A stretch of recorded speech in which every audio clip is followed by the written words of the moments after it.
Olá, nosso grupo vai apresentar sobre a obra Dom Casmurro. Os componentes do grupo são Letícia Alves, Letícia Oliveira, Kathleen, Amanda Facioli, Felipe Portela e Matheus Duarte. E a Amanda vai começar falando. Machado de Assis foi um jornalista, contista, cronista, romancista, poeta e teatrólogo. Foi também um escritor brasileiro, um dos nomes mais importantes da literatura brasileira do século XIX. Destacou-se principalmente no romance e no conto, embora tenha escrito crônicas, poesias, crítica literária e peças de teatro. Nasceu no Rio de Janeiro em 21 de junho de 1839 e faleceu também no Rio de Janeiro em 29 de setembro de 1908. Ocupou por mais de 10 anos a presidência da Academia, que passou a ser chamada também de Casa de Machado de Assis. Filho do pintor e dourador Francisco José de Assis e da açoriana Maria Leopoldina Machado de Assis, o primeiro livro publicado por Machado foi a tradução de Queda que as Mulheres Têm para os Tolos, 1861, impresso na tipografia de Paula Brito. Sem meios para os cursos regulares, estudou como pôde e em 1854, com 15 anos incompletos, publicou o primeiro trabalho literário. O primeiro romance de Machado, Ressurreição, saiu em 1872. No ano seguinte, o escritor foi nomeado primeiro oficial da Secretaria de Estado do Ministério da Agricultura, Comércio e Obras Públicas, iniciando assim a carreira de burocrata que lhe seria até o fim o meio principal de sobrevivência. Oi, eu sou a Letícia Alves e eu vou falar das principais obras de Machado de Assis. Dom Casmurro foi o maior romance de Machado de Assis. Foi lançado em 1899 e tem um dos maiores mistérios não revelados da literatura brasileira. O Alienista. Não se sabe se seria uma novela ou um conto mais longo. Memórias Póstumas de Brás Cubas. É um narrador contando sua história depois de morto. Quincas Borba. É a continuação de Machado de Assis no realismo. Uma continuação de Memórias Póstumas de Brás Cubas. E foi desenvolvida em formato de folhetim. E Esaú e Jacó, que é uma história intrigante entre os gêmeos Pedro e Paulo, que competem em tudo, inclusive pelo amor da mesma mulher. E aí estão algumas capas de suas obras. Olá, sou Letícia Oliveira e vou contar a história do livro Dom Casmurro. O livro fala sobre Bento, que era filho de Dona Glória, uma mulher muito bondosa. Ambos viviam com seu tio Cosme, que havia enviuvado, sua prima Justina, que também era viúva, e mais um agregado, que se chamava José Dias. Dona Glória havia perdido seu primeiro filho.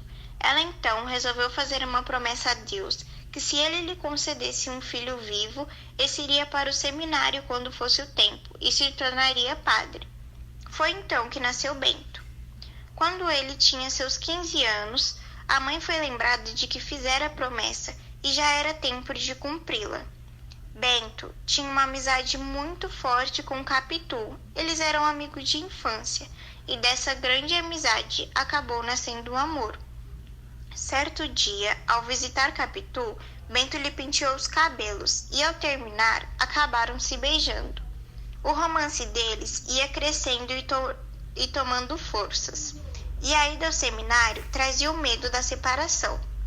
Em uma tarde, então, juraram um ao outro que se casariam. Um novo ano chegou e Bento foi para o seminário.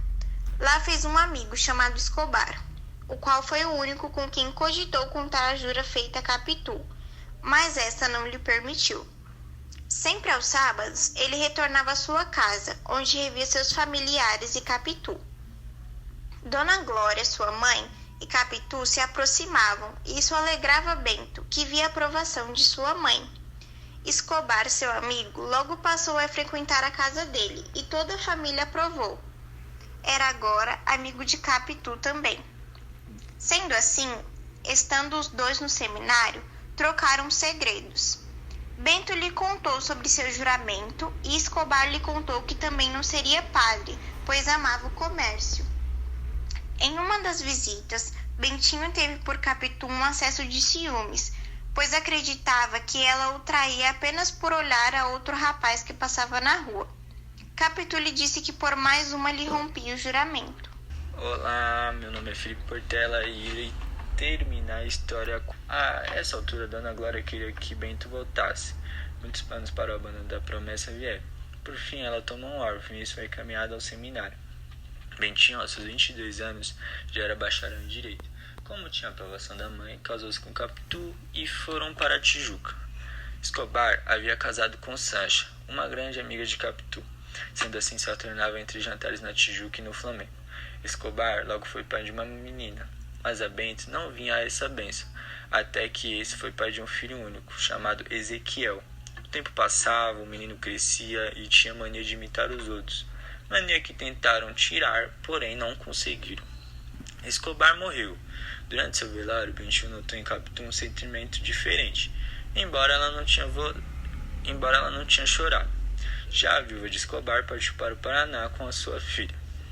Ezequiel ia crescendo e nele via-se Escobar rapaz. Bento via no filho o jeito de andar, comer, rir, conversar do seu ex-amigo. O ciúme e a dúvida acerca de uma traição que se comprovava na igualdade de Ezequiel com Escobar e pôs fim na família Santiago. Bento se mantinha longe e recluso. Ezequiel acabou indo para um colégio de onde só voltava aos sábados, e era nos dias de sua volta que Bento fugia de casa, e ver seu filho era comprovar a traição que ele sofria. Bento, já atordoado, resolve se suicidar, porém ele acaba abandonando o plano, e por fim ele foi para a Europa, de onde só ele regressou. Vivia então só, e às vezes viajava até a Europa apenas como disfarce ao povo que lhe perguntava sobre a mulher e o filho. Quando ia lá, não os procurava.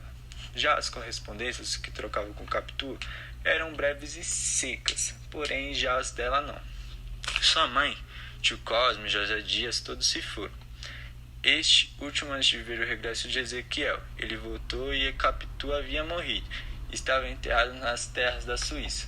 E ver Ezequiel era ver Escobar no jeito de rir, comer, falar, andar e em tudo basicamente. Mesmo assim, Bento fez o papel de ser pai e financiou uma viagem à Grécia, Egito e Palestina, pois Ezequiel amava a arqueologia. E por fim, Ezequiel morreu de febre tifoide e foi enterrado em Jerusalém com as palavras: "Tu eras perfeito nos teus caminhos."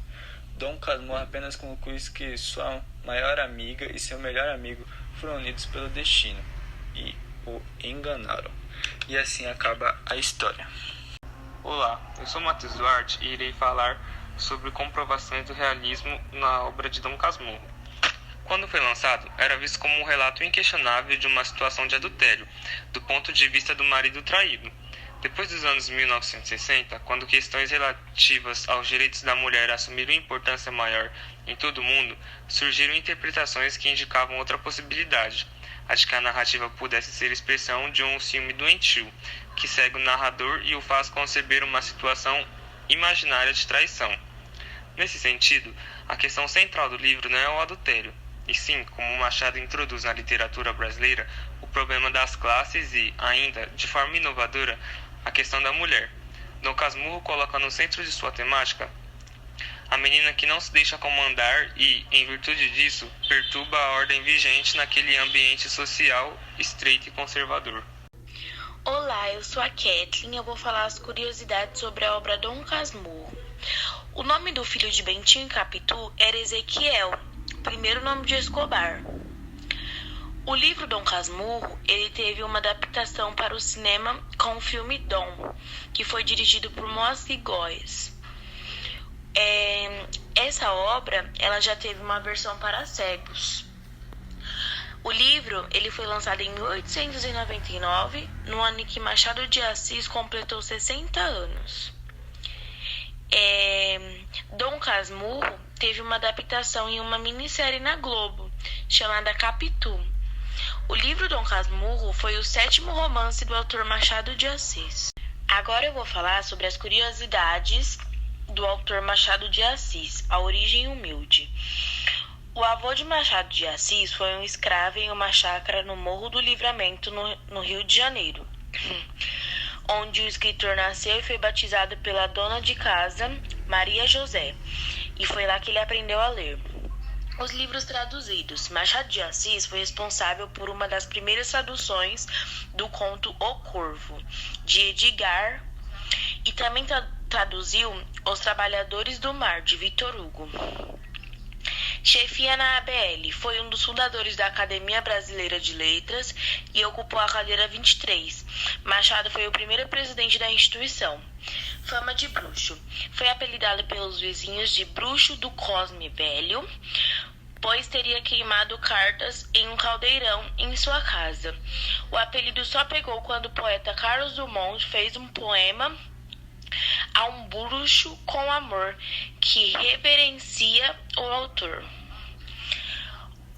Amor da vida. Ele foi casado por 35 anos com Carolina Machado, que era 4 anos mais velha, mas não tiveram filhos. Com a morte da mulher, Machado entrou em uma profunda depressão e escreveu para o amigo Joaquim Nabuco: "Foi-se a melhor parte da minha vida, e aqui estou só no mundo."